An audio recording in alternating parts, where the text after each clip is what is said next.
Thank you, Jackie. And just before I get going with this presentation, small caveat, my comfort zone is Greg's area of research. It's quantitative and it's biomechanics primarily. And so the study which I'm going to present on today was really driven by my qualitative colleagues based at AUT and Auckland. And both Susan and Namisha are midwives and really drove the context behind this study and recruited both myself and Patria with Juno being our research assistant to give expert knowledge on pregnancy and physical activity. And I was just delighted to be part of this group. I really learned so much from this study, so I'm looking forward to sharing some of our findings with you today. So if you look at the photographs that you can see on the slides here, these images are becoming more and more familiar to us. When I first started researching into pregnancy a good few years ago, it was really difficult to find images of women being physically active while they were pregnant. Now we're starting to see women competing at high levels, professionally and within the Olympics, when they're really late on into their pregnancy. They're into their third trimester. So we're really experiencing this big shift in society's views of being able to be physically active during pregnancy. And this has been a really fascinating aspect to observe within the pregnancy cohorts who I've worked with, and to have those anecdotal conversations with them. I've not, to this point, formed up any of this research formally, and so this is an initial glimpse into this world of the perspectives of women who are pregnant, who identify themselves as women who take part in physical activity, or they have exercise being part of who they are. And I'd like you to take a moment to think either about yourself or about somebody who you can identify quite strongly with, who has a really close relationship with exercise. Maybe they rely on that as being part of their personality, a stress reliever, a energy booster, whatever it is for them. Exercise can play a really big role in many, many people's worlds, and is absolutely true for many women before they become pregnant. The challenge is being able to continue that relationship throughout pregnancy, and this is a dynamic space. We know that pregnancy introduces many, many changes, both physical, but also interpersonal and sometimes environmental, organizational barriers. And this is true for all women, whether they exercise before becoming pregnant or not. We see a similar trend in terms of the engagement with physical activity decreasing for those who exercise regularly before becoming pregnant, compared to, their exercise engagement decreases compared to pre-pregnancy. And we also see that exercise engagement decreasing as pregnancy progresses. So we're not overly surprised with those findings. That's what we'd commonly see in a general population. But what is potentially very different is the impact that relationship with exercise and that separation from being able to exercise as you did before becoming pregnant. What impact does that have on these women? And so that's led us to our initial aim of the study, which was pretty broad. And really it was just to gain an understanding at this stage. We're not looking to test anything. We just want to gain an appreciation of physically active women's experiences of exercise throughout their childbirth years. And just to note here, the childbirth years meaning the time from conception all the way through to 1 year postpartum in this case. We started off with a purpose being to inform educational resources, because that had been identified from our midwives in particular as a real problem area for a lot of women during pregnancies, not having the resources to be able to provide them with comfort and reassurance that they're doing the right thing. So that was our initial purpose. But really, as the project progressed, we saw an opportunity to be able to find practical solutions or supportive solutions that may tie into some of our findings from the study. So although not our initial purpose, I've brought this second practical support approaches purpose because it's a really key focus of our findings from this study. So we conducted semi-structured one-on-one interviews with our participants, and the topics which were focused on were exercise prior to pregnancy, how exercise changed during pregnancy, and then their motivation to exercise or not to exercise.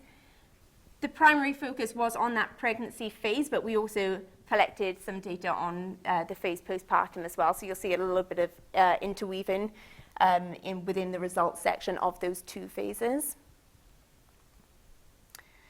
And we interviewed 11 women in total. 2 of them were pregnant at the time of interview. 9 were within that 1 year postpartum. And we can see that for one woman, she was pregnant. She had no children at that point. 7 had the 1 child, and 3 had more than 1 child. So we had a nice range of life experiences, I suppose, or life variety in terms of having other children or not. We can also see here the range of exercise types which our participants like to engage with.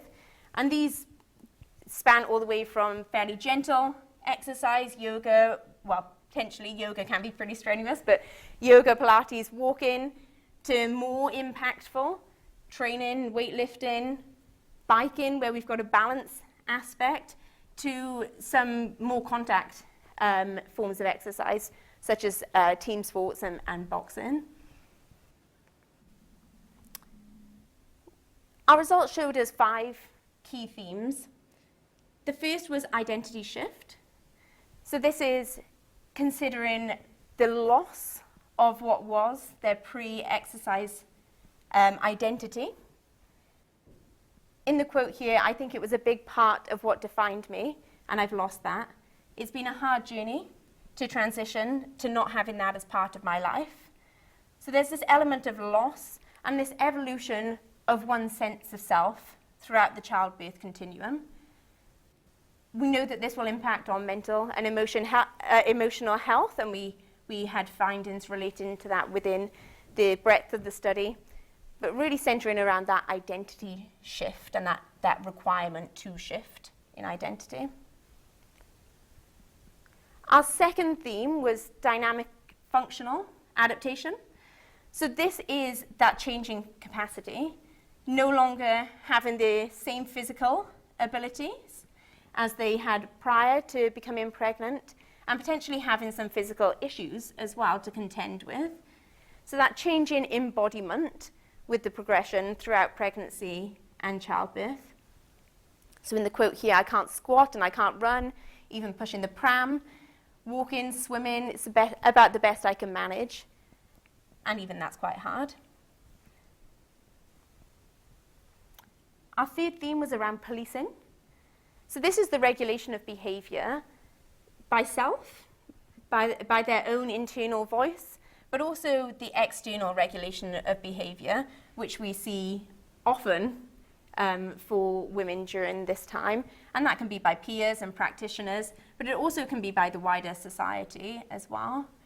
We see this theme wrapped up with some fear of causing harm to self or harm to baby, and with that having this large responsibility element to it. So even when a participant was identifying that they were feeling healthy and they were feeling good at that stage of their pregnancy, there may still be comments such as, I wasn't putting on enough weight following the statistics, and people identifying them as being too healthy and having a view on their responsibility to care for their child with an external perception of their weight. Our fourth theme that we identified was informational tensions. And so this came about really primarily from the abundance of research which has been done in this area, and therefore the lack of informed resources that we're able to share with women during this time. And in the absence of this easily accessible, authoritative information, women identified to us that they're really having to draw on their own personal experiences and sensations as being measures of whether exercise is safe and beneficial. There was also an element of feminine support, which came through quite strongly in the research. And for those who identified as being able to connect with others who were experiencing pregnancy at the same time as them, the outcome for this informational tensions was much softer. It wasn't as much of a concern for them that they didn't have the resources in written form, because they could have those conversations with others and have people to navigate that space with. But certainly the theme of trust in your own body came through pretty strongly within the conversations with the participants. And then finally, our theme of striving for wellness. So this was represented collectively, a really strong theme that came through from all of our participants. And this was the dedication of the women, regardless of the challenges they were facing, to find wellness throughout their pregnancy journey. Required constant adjustments. It required acceptance, as we can see in the quote here, our participant saying that she just started to accept that it was how it was, that was the old her, the exerciser was the old her, and that she's had to accept that now it's a phase for spending more time on family, less time on herself. And so all in all, the themes and the findings that we gained from this research gave us a slightly different perspective of the engagement with exercise throughout pregnancy for a group of women who really identify strongly with exercise as being part of who they are. And it gave us some ideas of where we can take this research from here, how we can help help these participants and women like them. So first of all, the theoretical findings, I suppose, are more so around developing guidelines